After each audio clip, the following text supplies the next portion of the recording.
Love bombing. It means being showered with affection. Compliments, gifts, and attention right from the start.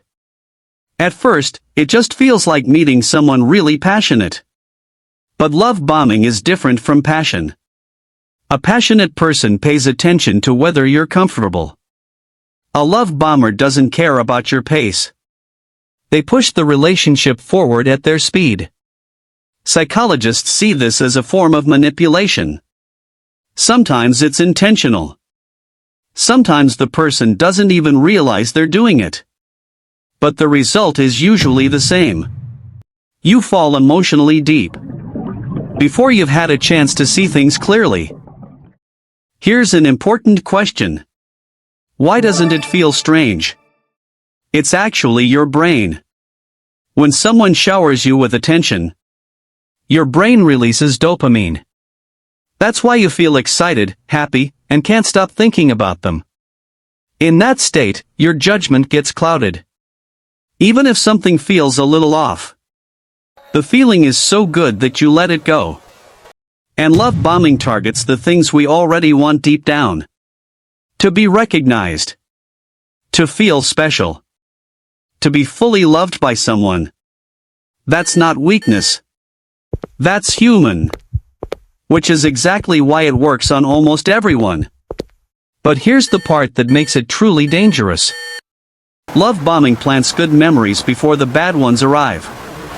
So even when things start to fall apart, you keep thinking, but it was so good at the beginning. And that thought is exactly what keeps you from leaving. So what patterns show up? Not all of these people are bad. But there are some consistent warning signs. First, they decide the pace of the relationship on their own. We already know each other well enough. Shouldn't we make this official by now? They don't ask if you're ready.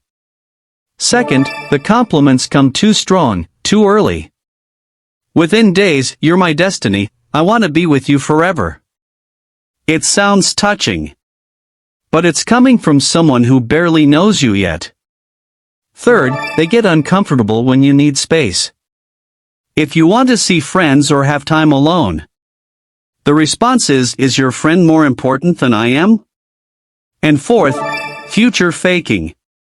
What kind of place do you think we should live in someday? What would you name our kids? Let's definitely travel together next year. The relationship has barely started. But they speak about the future like it's already decided. It feels exciting. But that's exactly the trap. When someone hands you the future first, you stop noticing the strange things happening right now. If all four of these feel familiar at the same time, it's worth pausing. Let's shift the rhythm for a moment. Check if any of these apply to you right now. Things moved fast, maybe too fast. They seem almost too perfect. They get uncomfortable when you set a boundary. They dislike when you need time alone. They talk about the future constantly. You feel strangely tired even though it's early. If 3 or more of these feel true, slow down and take a closer look at the relationship. If you're in this situation right now, what can you do? First, you don't have to make a decision right away. When emotions are running high, judgment is hard. Just creating a little distance can make things much clearer. Second, talk to someone you trust. When you're alone in it, you start wondering, am I just being too sensitive? Telling a close friend or family member what's actually been happening can help you see things more clearly than you expect. Third, practice expressing small boundaries. I'd like some rest tonight. That feels like a bit much for me. Watching how they respond to those small moments can tell you everything you need to know. Relationships aren't better because they move fast. Something that builds slowly is usually a lot closer to real love. Love bombing is a skill. It makes you feel like the most special person in the world. And by the time that feeling fades, you're already in too deep. If today's video helped, let me know in the comments. And in the next video, I want to talk about a slightly more brutal reality.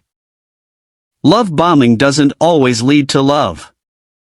Sometimes, it leads to silence. The person who texted you all day yesterday suddenly disappears.